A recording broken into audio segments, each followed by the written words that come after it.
As more metro school districts return to campus, we're learning another educator has now died from COVID-19. Washington Varnum Jr. worked as a campus supervisor at Henderson Middle School in DeKalb County for 3 years. The district says he passed away last Monday. His death coming just before county educators returned to the classroom last Wednesday, and as the district continues to talk about students returning in the coming days. Tracy McPeer has more. Colleagues I spoke with today describe Washington Varnum Jr. as a no-nonsense guy who loved to be around children.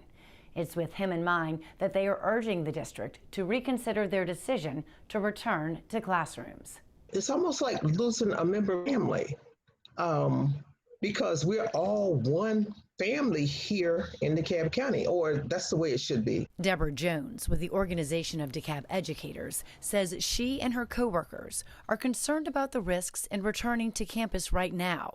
During a board meeting today, educators expressing they want to do right by students, but not at the cost of their own health. The reality is, if someone asked me if I was comfortable re-entering the classroom under these circumstances, my answer is no. Not because I don't value the community I teach in or the students on my roster, but because the idea that I could fall ill and face fallout from said illness is unnerving and concerning. DeKalb educators were told to return last Wednesday. Jones says about 40% of ODE members didn't show up, choosing to use sick leave instead. We're just looking for a little compassion, and that's all she said, the superintendent said that she would have compassion over compliance, and we're just not seeing that. During today's board meeting, the superintendent reiterated the district is using the CDC's guidelines, calling on schools to reopen as quickly and as safely as possible. Based on data, they made the decision to have teachers return on February 3rd.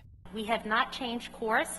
We have not switch or bait and switch with metrics. We have been consistent, and this has all been communicated in predetermined ways. The superintendent says they are working on alternative workspaces and flexibility for staff members whose FMLA and ADA requests are still pending.